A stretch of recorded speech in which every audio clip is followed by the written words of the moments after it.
ভোগান্তি, দুর্ভোগ আর কষ্ট কিছুই ফুরায়নি, অথচ সময় ঠিকই ফুরিয়েছে। একে একে দিনগুনে কেটেছে বছর, বুকের মাঝে আশার প্রদীপ জ্বলে উঠলেও ধপ করে আবারও নিভে গেছে শিখা। এ যেন ভাগ্যের বিড়ম্বনা। এভাবেই দিন কাটছে কুড়িগ্রামের ফুলবাড়ী উপজেলার একটি এলাকার প্রায় 20,000 বাসিন্দার। এই চিত্র উপজেলাটির ভাঙ্গামোড় ইউনিয়নের তালতলা এলাকার। পাশ দিয়ে বয়ে চলা ধরলা থেকে সৃষ্ট একটি নালা এলাকাটিকে ভাগ করেছে দুই ভাগে।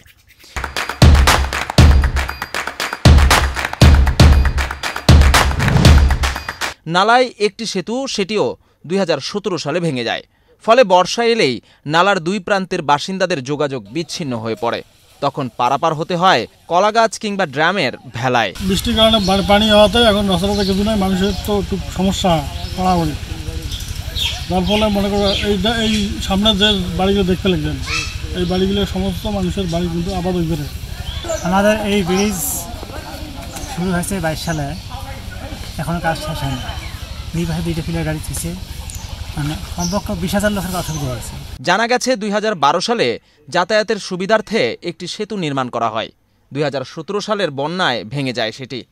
স্থানীয় প্রকৌশল অধিদপ্তরের সূত্র বলছে 2020-21 অর্থ বছরে গ্রামীণ অবকাঠামো উন্নয়ন প্রকল্পের আওতায় একই স্থানে 42 মিটার দৈর্ঘ্য ও 5.5 মিটার প্রস্থের গ্রাডার সেতু নির্মাণের উদ্যোগ নেওয়া হয়।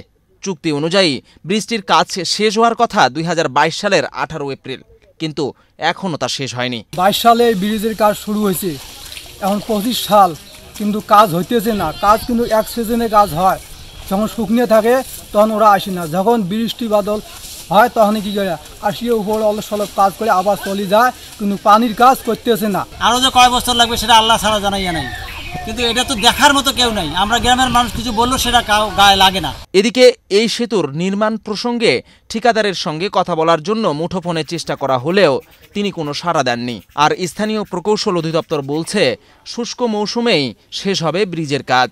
কুচাবাড়ি তালতলা 42 মিটারের যে ব্রিজটার কাজ আপনার এই জুন মাসের প্রথম সপ্তাহেও আমাদের একটা অ্যাপার্টমেন্টের ক্যাপ ঢালাই করা হয়েছে। আর গত মে মাসে প্রচুর পরিমাণে ভারী বর্ষণের কারণে আপনার মে মাসে আসলে এখানে কাজ করার মতন পরিস্থিতি ওইখানে ছিল না। তো আমরা চেষ্টা করতেছি এবং ঠিকাদারও চেষ্টা করতেছে যে কাজ করার মতন অবস্থা থাকলে যাতে সাথে সাথেই তারা কাজ করে। স্থানীয় প্রকৌশল অধিদপ্তরের আওতায় থাকা এই সেতুটির প্রাক ব্যয় ধরা হয় 3,26,14,320 টাকা, আর সেতুর চুক্তি ব্যয় 2,84,11,847 টাকা। সেতুটির নির্মাণ কাজ পেয়েছে ঠিকাদারি প্রতিষ্ঠান নুপা Z AB JB. Bijan Kumar, Bangladesh প্রতিদিন।